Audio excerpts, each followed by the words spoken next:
Have you ever been so upset with something you bought or a service that you paid for that you actually wrote a letter to the president of a company to complain? Every day, dozens of letters are received at our corporate offices from customers who've had a bad experience with DirecTV. Most of these are addressed to the president of our company, and some are even addressed to our legal department. These letters don't fall on deaf ears. They're compiled by a select group of highly skilled customer service representatives and reported to executive management every day. In this session, we'll be looking at what our customers have to say about the installation experience. Let's get started with the #1 complaint today: no call, no show.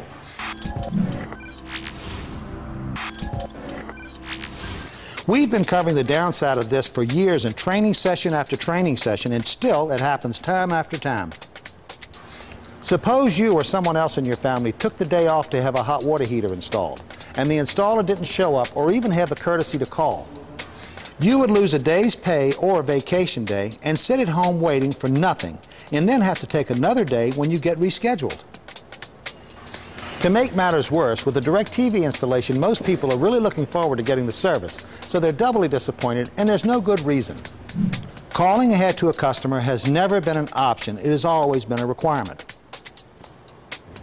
There's no good excuse for not contacting a customer if you can't get to their installation.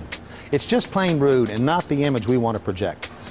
If you aren't going to do the job, let your dispatcher and the customer know.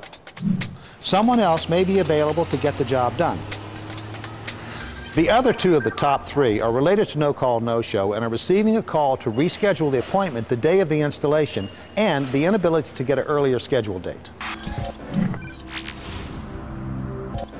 In many cases, this is out of your hands as an installer, but it certainly impacts you.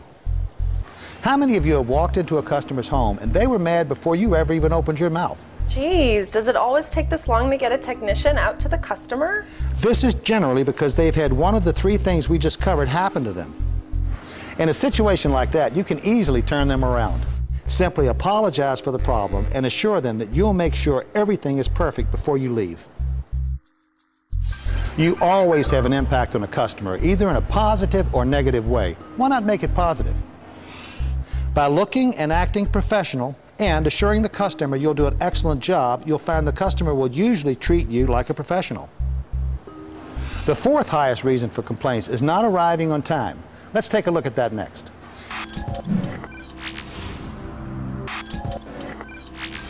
In our line of work, it's difficult to estimate how long it will take to do a job without ever seeing it.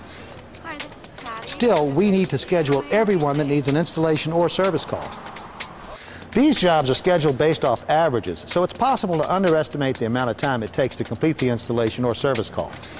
If you see the job that you're working on is going to take longer than you expected and you're going to be late for your next job, take a minute to call the customer and let them know you're running a little late. Also, let your dispatcher know. There may be another technician that had a canceled job that can get to your next job on time.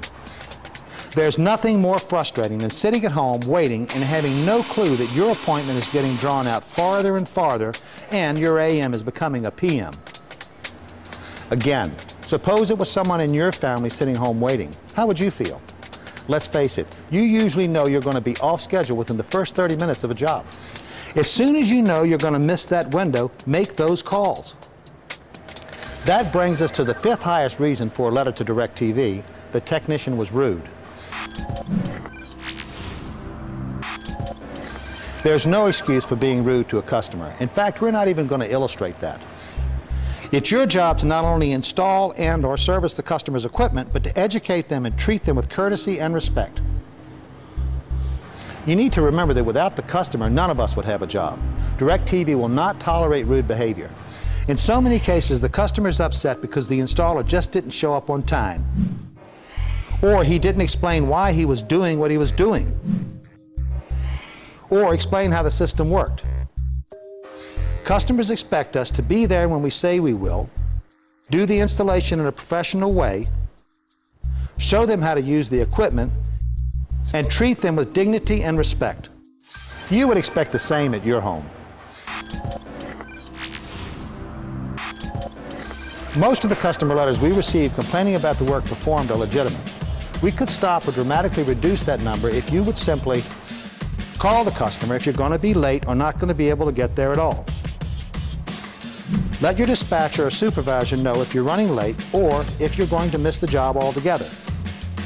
They may be able to get someone else out there. Treat the customer like you would like to be treated.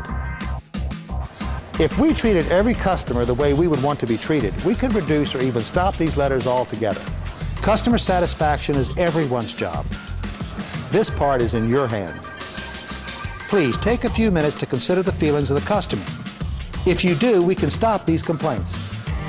From all of us here at DirecTV, have a safe and productive day.